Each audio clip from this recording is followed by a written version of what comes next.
Welcome to Unit 8 of Intro to Neuroscience. This unit is about the changing brain. First, we are going to talk about neurogenesis. Neurogenesis is the process where new neurons are formed inside the brain. As we covered, neurons are the cells that make up the nervous system and pass messages throughout the body. Neurogenesis mainly occurs during embryonic development because this is when the nervous system is created. However, it can also happen in adults, and it's called adult neurogenesis. Neurogenesis takes place in the subgranular zone of the hippocampus and the subventricular zone of the lateral ventricles. Neurogenesis plays a key role in plasticity, which is the growth of the brain, processing new information, and repairing neurons. Here are the exact steps by which neurogenesis occurs. First, proliferation. This is when neural stem cells divide to make new cells in the hippocampus. Then differentiation. New cells that have just been created can either become neurons or glial cells, which act as helper cells. Roles are assigned based on what's needed at the time. Then migration. Neurons move to where they are needed in the nervous system or body. And migration ensures that cells are in the right place to perform their functions. Then integration. New neurons can grow connections with other brain cells. They can form synapses that are responsible for releasing neurotransmitters for thinking, learning, and memory. They are each integrated into their new purpose. Finally, survival. Once neurons gain a purpose, only the useful ones stay alive. The useful neurons are the ones that are used the most for their respective functions. The first image below shows a kind of family tree of the brain cells. It starts with a stem cell, which is a kind of flexible cell that can serve many purposes. The stem cell turns into a neural precursor cell, which is sort of an in between neuron. From there, it can either become a mature neuron, and this can serve as a brain cell that sends electrical signals, or a glial cell, which is a support cell that can help protect and maintain neurons. The second image shows the five stages of neurogenesis. In the first stage, the radial glia like stem cells are in their resting stage. Then proliferation starts, and the stem cells start dividing to make more cells. Then this shows neural progenitor cells, which are immature neurons. Sometimes apoptosis or cell death can occur, where some cells are eliminated to keep things extra efficient. Then, with the remaining cells that survive, differentiation occurs as cells specialize into neurons. Finally, migration and maturation happens when neurons move to the right place and grow connections. Neuroplasticity is similar to neurogenesis, but it is the brain's ability to adapt and rewire itself rather than creating new neurons. Neuroplasticity is changed by environment, stimuli, or experiences. It's always changing and it's never fixed.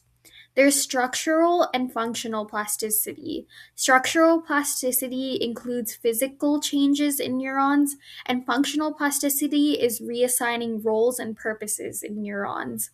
Learning and repetition strengthens neural pathways, and experiences create new neural pathways.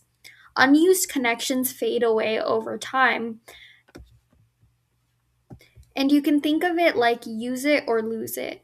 The neurons are either used or they go through apoptosis if they're unused.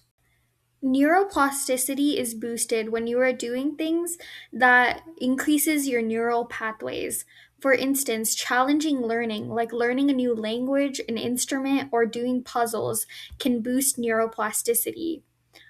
Also, physical exercise, mindfulness and meditation, quantity and quality of sleep, and a healthy and balanced diet boost neuroplasticity. Things that harm neuroplasticity include chronic stress, lack of sleep, boredom and no mental stimulation, substance abuse, and poor diet that includes high sugar, processed foods, and lack of nutrients. This is really important because neuroplasticity is the key to learning, memory, recovering from injury, and it makes lifelong growth possible. The next topic is synaptic pruning. Synaptic pruning is the removal of unused neural connections. This is to make sure that the brain is fast and efficient by only keeping the strong and useful pathways. Synaptic pruning happens during childhood, adolescence, and even adulthood. Think of it like editing a rough draft. It chops away extra words and sentences to make the main idea more clear. Neurons are being removed in order to make space and make neural pathways more efficient. Here's an image of what synaptic pruning looks like in the brain. In the first image, which is before pruning, there are a lot of neural pathways that are taking up space in the brain. After pruning, however, where the scissors represents the pruning process, a lot of neural pathways are removed. However, the neural pathways that are removed are unused pathways. With these neural pathways removed, the brain is still able to function efficiently and save space. Long-term potentiation is another factor that affects your neural pathways. Long-term potentiation, or LTP, is the repeated use of a synapse in order to strengthen it. As we covered in Unit 3, synapses are at the end of neurons and they are where signals are reached and cause chemical messengers called neurotransmitters to release. So the repeated use of the synapse strengthens it, and it explains the idea that neurons that fire together wire together. Neurons that fire signals are wired together and form a sort of neural pathway. Long-term potentiation is the biological basis of memory and learning. This is because it makes communication between different neurons faster and stronger. This is comparable to training your muscles, except when long term potentiation occurs, you're training your neurons to be fast and efficient. The more you practice or work on something, the more the neural pathway gets used and the easier it gets. For instance, let's say you're learning how to ride a bike. The motion of pedaling is happens through a neural pathway with your motor neurons. More synapses are being used, and this forms a pathway of connected neurons. The more you ride a bike, the more this neural pathway gets used, and the more efficient your neurons get at performing this activity.